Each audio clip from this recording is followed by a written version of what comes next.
안녕하세요, 구규모입니다.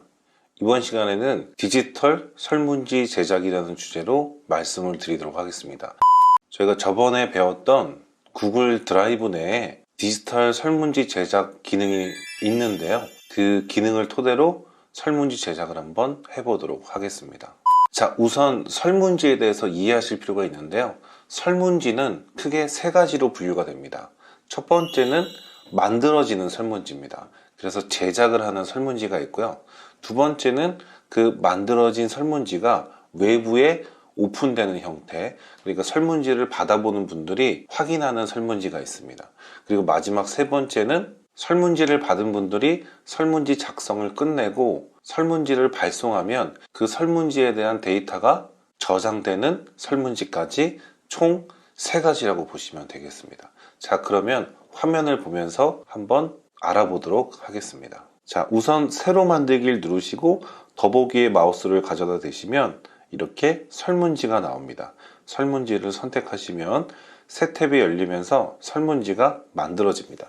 자, 이거는 만들어지는 설문지이기 때문에 외부에선 보실 수 없고 설문지를 만드는 사람만 확인을 하실 수가 있습니다. 자, 그 다음에 좌측 상단에 보시면 제목 없는 설문지가 있는데요. 설문지 제목을 써주시면 되겠습니다. 자, 그리고 가운데 있는 제목 없는 설문지를 선택하시면 왼쪽에 있는 제목과 가운데 있는 제목이 동일하게 변경이 되는데 이 설문지는 다시 바꾸실 수가 있습니다. 이런 식으로요. 자, 그래서 다시 나가 보시면 이렇게 좌측에 있는 설문지는 파일명으로 생성이 되고 안에 있는 가운데 내용의 제목은 외부에 오픈되기 때문에 설문지를 받아보는 분들이 확인하는 설문지라고 보시면 되겠습니다. 다음에 아래쪽에 보시면 설문지 설명이라고 되어 있는데요. 여기 간단하게 인사말이라든가 설명을 쭉 써주시면 되겠습니다. 그 다음에 지금 이 표지가 그냥 와인색으로 되어 있는데요. 이거를 조금 더 다른 형태로 바꾸고 싶으시면은 우측 상단에 보시면 팔레트 모양의 테마 맞춤 설정이 있습니다. 자, 이거를 선택하시고 이미지 선택을 하시면 현재 구글 설문지에 들어가 있는 이런 이미지들을 여러분이 원하는 이미지로 바꾸실 수가 있게 되어 있습니다. 자, 여기서 저는 이 분위기 있는 이미지를 선택하고 삽입을 한번 선택해 보도록 하겠습니다. 자, 그러면 표지가 좀 바뀌었고 색상도 약간 변경이 되는 것을 확인하실 수 있죠. 자, 그 다음에 테마 옵션에서 X를 눌러서 다시 설문지를 한번 만들어 보도록 하겠습니다. 제일 먼저 아래쪽에 보시면 제목 없는 질문이라고 되어 있는데요. 제목 없는 질문을 선택하시면 제목 없는 질문에 질문을 입력하실 수가 있게 되어 있습니다. 자, 가장 먼저 물어보는 것 중에 하나는 이름을 물어보는 경우들이 많이 있겠죠. 그래서 간단하게 그냥 성함은이라고 쓰겠습니다. 자, 그리고 나서 질문 형태를 보시면 객관식 질문이라고 되어 있는데요. 이걸 누르시면은 다른 질문 형태로 변경을 하실 수가 있습니다. 그래서 단답형과 장문형은 주관식 답변이라고 보시면 되고요. 객관식 질문과 체크박스 드롭다운은 객관식 질문이라고 보시면 되겠는데, 객관식 질문은 하나만 선택할 수 있게 되어 있고 체크박스는 여러 개 선택을 할 수 있고요. 드롭다운은 객관식 질문처럼 하나만 선택할 수 있지만 화면에 보기가 다 보이지 않기 때문에 잘 사용하지는 않는 편이라고 보시면 되겠습니다. 자, 그 다음에 파일 업로드는 설문지를 작성하는 분들로부터 파일을 받을 때 사용하는 건데요.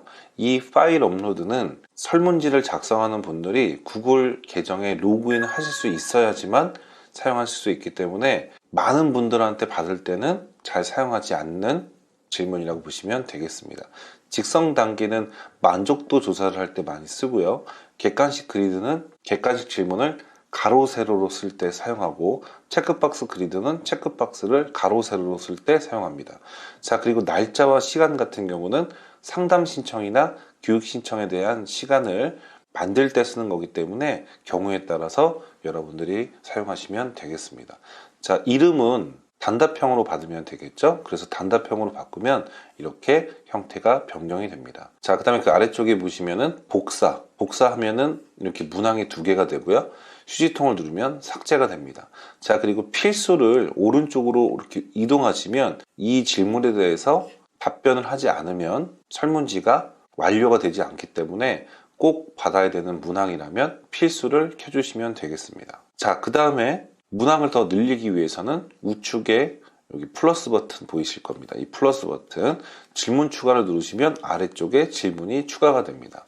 자, 성함을 물어봤기 때문에 이번에는 연락처. 연락처는 어떻게 됩니까? 연락처도 단답형이겠죠? 자, 그리고 필수를 켜주시면 되는데, 자, 연락처를 받을 때 대부분 휴대폰 번호를 받게 되는데요. 휴대폰 번호는 보통 11자리로 되어 있는데요. 항상 시작이 0으로 시작이 되죠. 근데 이 설문지 작성이 끝나고 결과물을 저장하는 설문지, 세 번째 설문지 같은 경우는 엑셀 형태의 스프레드시트로 되어 있기 때문에 숫자 0이 들어가면은 0이 사라집니다. 자, 그렇기 때문에 정확한 전화번호로 바꾸기 위해서는 수집된 결과치 앞에 전부 다 0을 붙여줘야 됩니다. 그래서 굉장히 좀 불편할 수 있기 때문에 미리 연락처를 적으실 때 숫자 사이사이에 발을 꼭 써달라고 설명을 미리 해주시면 0이 삭제되는 일들이 많이 줄어들겠죠. 그렇기 때문에 설명을 꼭 해주셔야 된다고 볼 수 있겠습니다. 자, 그래서 설명 같은 경우는 필수 옆에 이 점 3개가 있는데요. 이 점 3개를 눌러서 설명을 눌러주시면 이 아래쪽에 설명을 쓸 수 있는 란이 생깁니다. 그래서 연락처 사이에를 꼭 입력하세요. 네.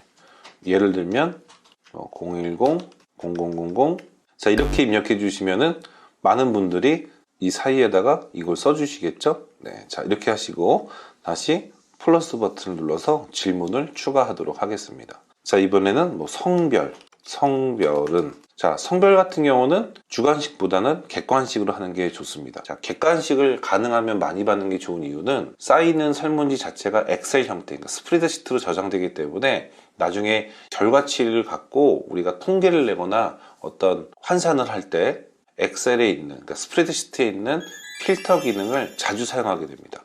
그런데 주관식 같은 경우는 필터 기능을 쓸 때 굉장히 불편하기 때문에 가능하면 객관식을 이용하시는 게 좋다고 할 수 있겠죠. 자, 그래서 성별 같은 경우는 여성, 남성 이렇게 써주시고 필수를 켜주시면 되는데, 자, 이부 순서 같은 경우는 이렇게 바꾸실 수도 있기 때문에 간단하게 수정하는 것들은 여러분들이 한번 해보시면 되겠습니다. 자, 플러스 버튼 눌러서 이번에는 관심사는 이렇게 받아보겠습니다.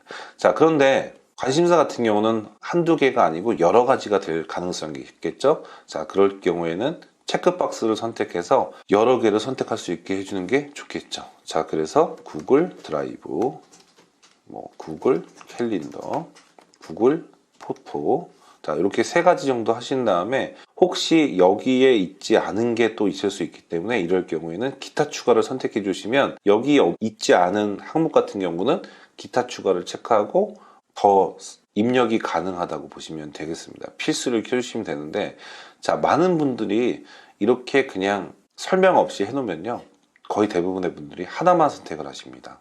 그래서 여러 개를 선택하게 하시려면 마찬가지로 설명을 켜서 관심 분야는 모두 선택하세요라고 꼭 설명을 써주셔야지만 하나 이상 체크를 하게 된다고 보시면 되겠습니다. 자, 다시 질문 추가를 하고요. 교육 만족도는, 만족도 같은 경우는 직선 단계로 한다고 말씀드렸죠. 그래서 1번에는 보통, 5번에는 매우 만족, 필수 켜주시고, 자, 그 다음에 다시 질문 추가를 하시고 마지막으로 하시고 싶은 말씀은, 자, 이런 경우에는 장문형으로 바꿔주시면 되고, 장문형 같은 경우는 필수를 키지 않으셔도 됩니다. 왜냐면 중요한 건 아니니까요. 자, 이렇게 하면은 설문지가 완료가 됐다고 보시면 되겠습니다. 자, 이 상태에서 이 설문지가 외부로 어떻게 나가는지 보시려면 우측 상단에 미리 보기, 눈동자 모양의 아이콘을 선택하시면 됩니다. 자, 그러면 새 탭이 열리면서 외부의 설문지가 어떻게 나가는지를 확인하실 수가 있는 거죠. 자, 그러면 여기에 제가 한번 실제로 작성을 한번 해보도록 하겠습니다. 네, 그 다음에 남성 그리고 2개만 선택하겠습니다. 매우 만족하고, 네, 감사합니다. 자, 그 다음에 제출을 선택하면은, 네, 교육 설문지 응답이 기록되었습니다 라고 설문지가 제출되는 것을 확인하실 수 있습니다.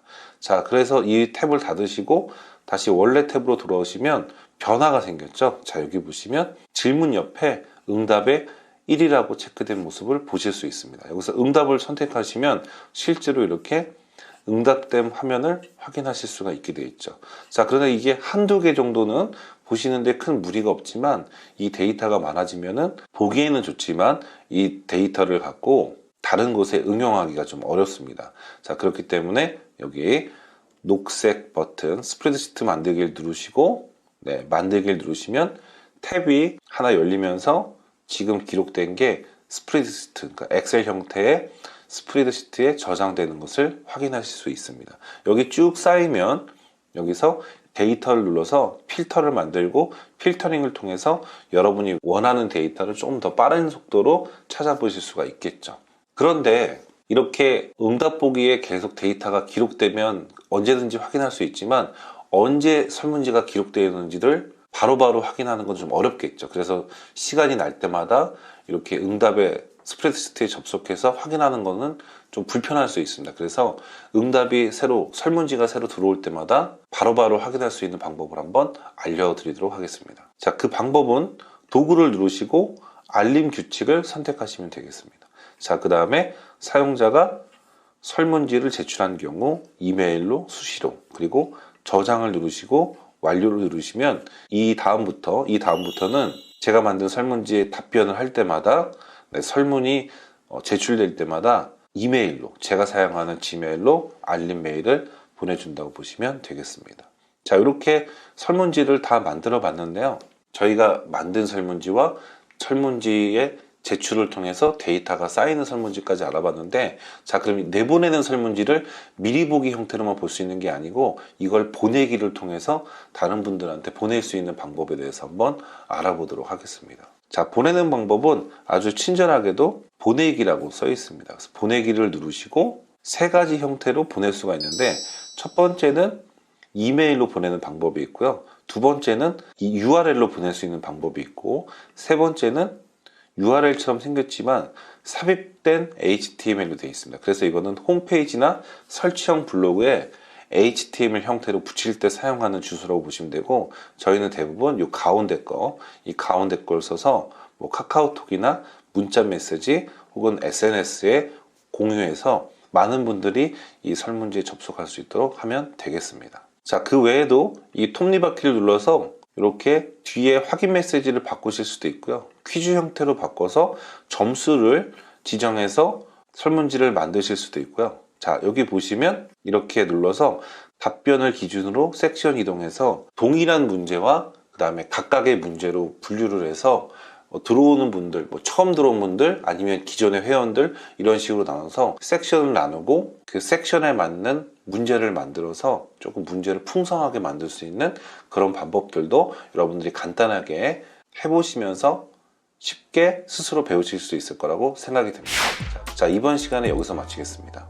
감사합니다.